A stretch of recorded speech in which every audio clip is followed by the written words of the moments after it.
This is another episode of Think with a Drink. It's the weekly webinar series brought to you by the ARIES Foundation for Financial Education.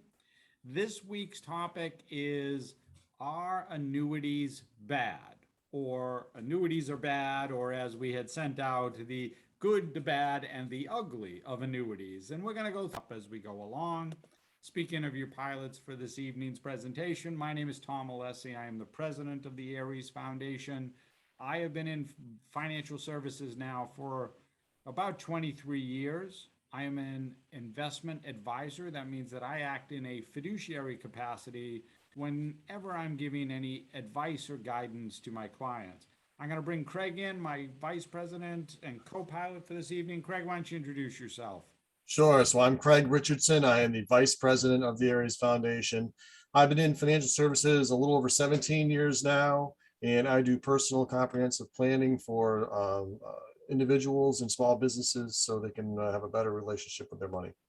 Tremendous. And like I said, Craig will be chiming in as we go along, but also if there are any questions, just drop them in the chat box and he'll try to reach out from there. We told you that the presentation this evening is brought to you by the ARIES Foundation for Financial Education. You can visit us at www.ariesfoundation.org. That's the website to check us out. But the mission behind the ARIES Foundation is that we're trying to help everyone have a better relationship with their money. Because whether you realize it or not, you are in a relationship with your money. And just like every other personal relationship that you have, there are behaviors and emotional triggers that occur that cause us to act, irrationally sometimes when it comes to dealing with our money and our finances. And so all Craig and I, the mission of ARIES is trying to help everyone take some of that emotional component out of dealing with your money and having that financial stability to be able to deal with your finances. Couple of disclosures before we start up. These presentations are meant to be purely educational. The information provided is the express opinions of us, your presenters here this evening, and are really not intended to be taken as factual investment, legal, or tax advice, just so you know, right? But the other is that we do record these and share them. We share them on our website. We share them on our YouTube channel. So all we ask is that if you're sharing these, you do so in an educational manner as well. Please note the ARIES Foundation for Financial Education, Inc. is a nonprofit, and we are not affiliated with any broker-dealer or securities-related business, and it is not a registered investment advisor. The ARIES Foundation, our team, myself, Craig, the rest of us, we always recommend that if you ever have any questions, whether they be legal, tax, or financial, that you go seek out the help of a professional to get those questions answered. Now, that was a lot of talking for me. So now we get to the fun part of the evening that, yes, there are drinks on this flight. We call this Think with a Drink.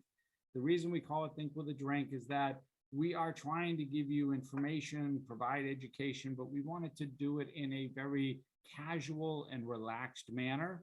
So we can't think of a better way to do that than if we're having something cold to sip on as we're going along and doing the presentation. Tonight, I am drinking, this is from Tilted Barn Brewery down in Exeter, Rhode Island, and it's called Lawn Boy. And I couldn't think of anything better. Craig and I were out playing in a golf tournament today, so we spent a lot of time on the grass. So I figured Lawn Boy was a nice little tie-in. But, every brewery, the way they describe it is every brewery has their house lager. Mm-hmm. They call this their barn lager, right? It's their sort of house version, and it's a pale ale. And, it comes in at about 4.8% ABV. And it's supposed to be crisp, light, and refreshing. So we'll see. Craig, what are you drinking this evening? Oh, is that made with real grass? That's all I want to know. Well, I don't know about that. We had that stuff a long time ago. We had that, the 420 stuff. That was a little bit different type of grass. Well, because my dog woke me up at 5 o'clock this morning, I'm kind of pooped. So I'm actually having coffee. Coffee? And I'm drinking from my, this is a Nut House cup. So no Bailey in that? No booze in that at all? I have French vanilla creamer.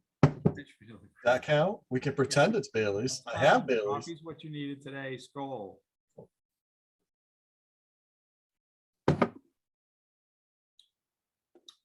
Yeah, you can taste a little bit of that.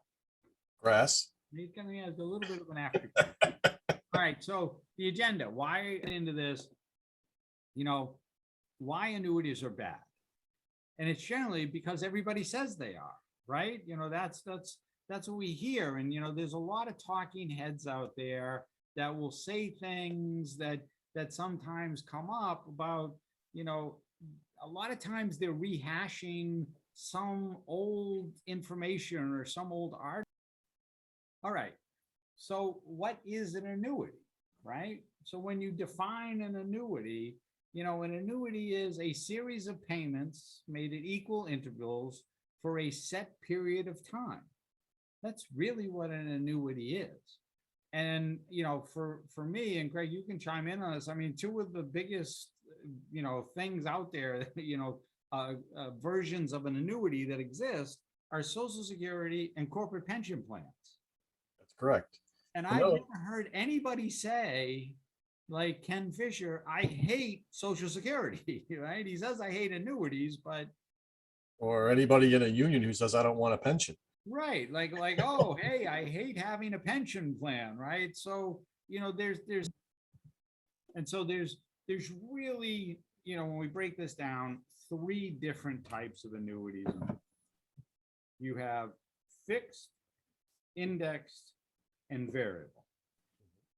And so if you look at these, a fixed literally is just like a little bit, you know, more robust of a CD, right? I guess that's the best way to describe it, Craig, right? It's I'm getting a set interest rate for a period of time. Right. It typically does not fluctuate. It's contractually guaranteed for that period of time.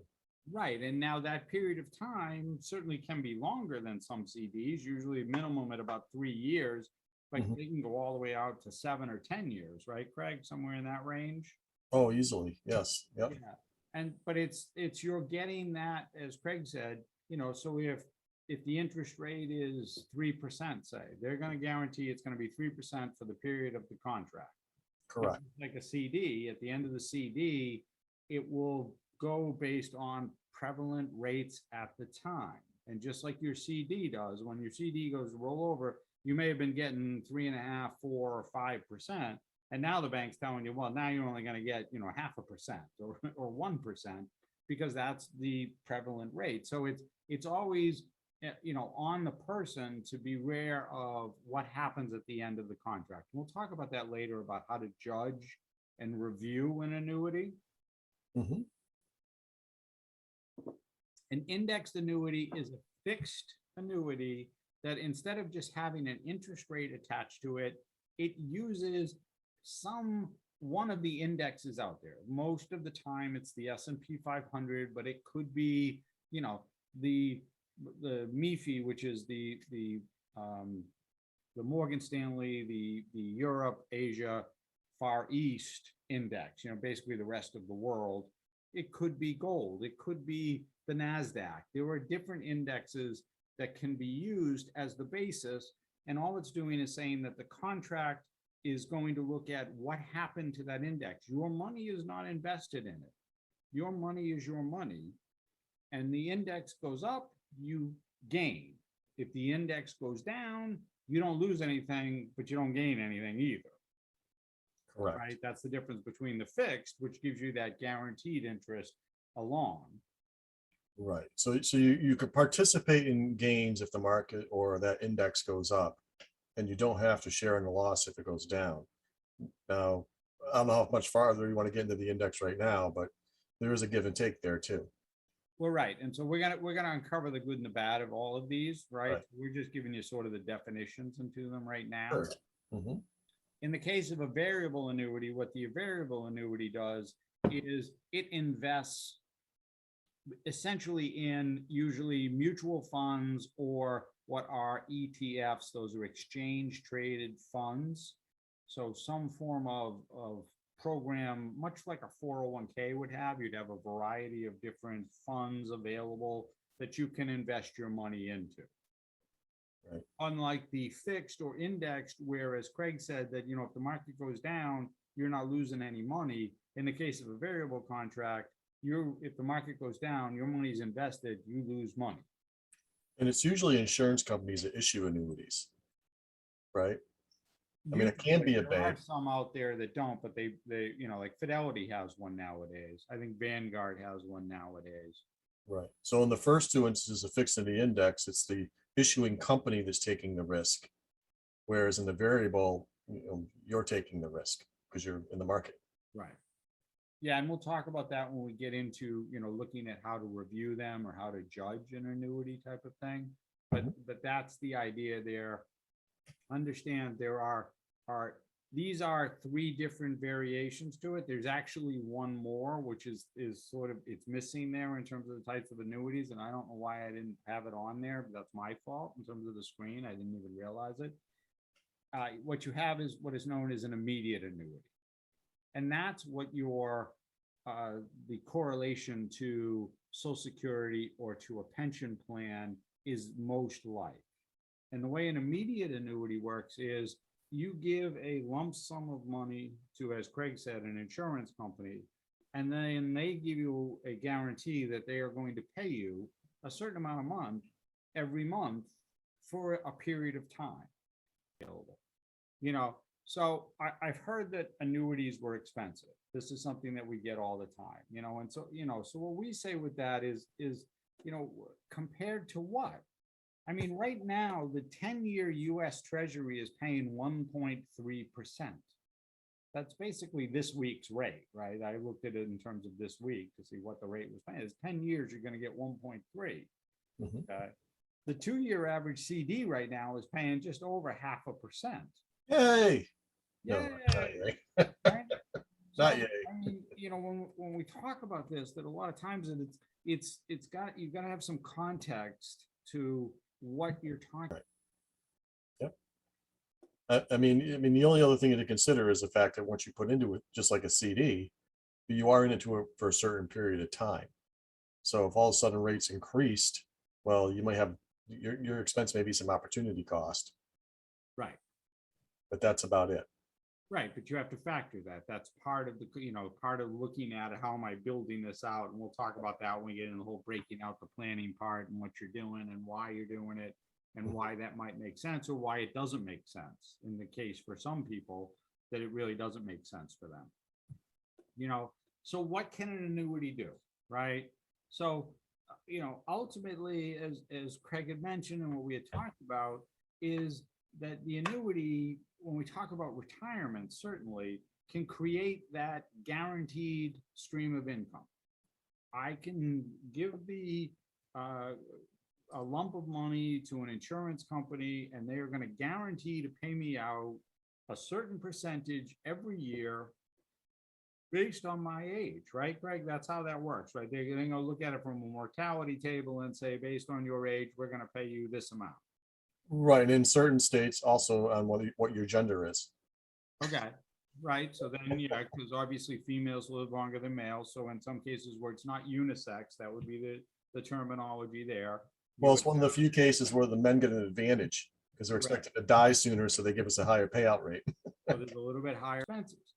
The other thing it can do for those who have to take the required minimum distributions now because of the Secure Act, for years going forward, that's for those who have attained age 72, you got to start taking money out of your retirement accounts. And you may not need that.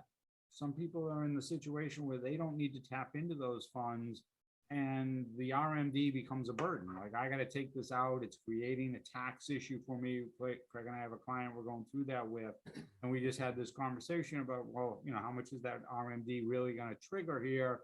And is this going to push her into a tax bracket? So one of the things an annuity can do is an annuity can push off, delay those RMDs to later on. And then as Craig has already mentioned, the ability to take some of your money and turn it into a personal pension plan for most people should be one of those, how do you say it, the thought, right? Should be one of those things to be thinking about. We always talk in terms of buckets, right? A bucket for, savings, a bucket for this. But it should be like, I've got a portion of money, I'm going to take that and I'm going to turn that into my own income stream. And as Craig said, that's money I can never outlive. they're going to pay me for the rest of my life based off that number. Mhm. Now, I might have social security that adds on to that. I have other assets and so on. We're not talking about putting everything into it, but that way you're creating that you can't outlive it. You know, every month that those expenses or whatever that number is going to be met. And you have that. Yep. For planning purposes, like it really doesn't get much better than that in terms of trying to figure out what do I need for retirement, right? That's always the biggest question, Right. right? So then, what an annuity isn't or should never be compared to, and that's stocks, right? That's really, when we come down to it, the whole investment side of this thing, right? That's where a lot of those talking heads and all of that sort of bad rap comes into play here, because they're being more positioned as an investment vehicle versus that annuity vehicle. Okay. So then we come back to it, right? Oh, we're coming right to it. Right. Yeah. So are annuities bad? And the answer becomes yes, when you're trying to compare them to an investment, right? Just no matter what, when you're trying to compare them to a low cost mutual fund or a low cost ETF, the variable annuity is going to lose. It is Okay, just so not gonna win. But see, you picked a flavor. You picked a variable annuity. So you Correct. brushed it. Right. So this is our annuities bad. It could be a Right. fixed, it could be indexed. But hold on, but that's yes, when you're comparing it to a low cost ETF or mutual fund, right? You wouldn't Okay. compare a fixed annuity to a mutual fund or an ETF. You're not, that's not what you're doing. I guess that's true. So it's no when the payouts are guaranteed and used as a planned income source. All right, so how do you judge an annuity, right? So as Craig talked about, one of the things there is, the first thing is looking at fees, right? What are those costs? Are there costs associated with it? Are there costs to get in? Does it cost you anything on an annual basis for it? Are there surrender charges or a surrender period? That's usually what's tying your money up.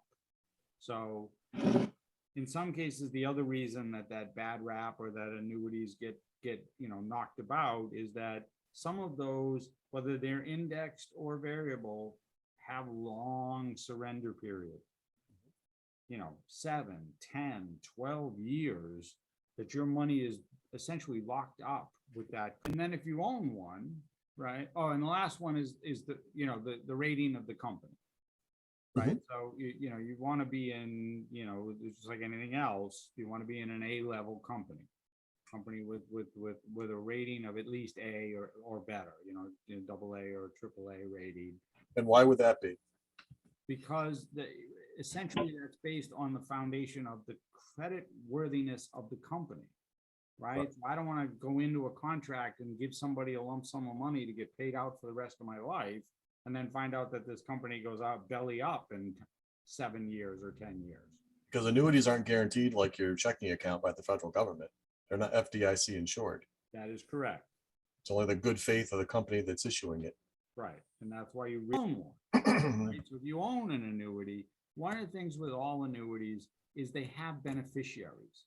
Just like an IRA, just like a life insurance contract, just like some other benefits out there, they're our beneficiaries. So when you opened up that annuity, you named a beneficiary to it, like Craig talked about. In some cases, you mean somebody else who's getting paid on it. But in this case, you named somebody who's going to get it when you pass. And so it's just something to be reviewed. Whether you do that on an annual basis, which is what Craig and I always recommend everybody to do, so should you consider annuity? And the answer for everybody is maybe. It's ultimately what's your plan, because when it comes down to retirement, we'll always talk about buckets in terms of dealing with everything, but your money really is set to do 3 things in retirement. One of them, and the most important and number one thing it's there to do, is generate income.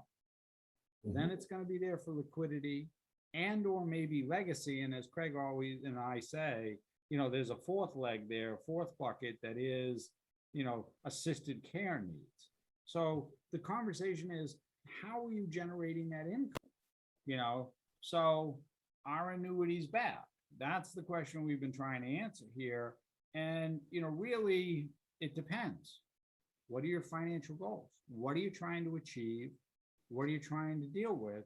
And for most people out there, most of the people we talk to, most of the people that we're dealing with, they don't have that set, I've got this coming in for income once I stop working.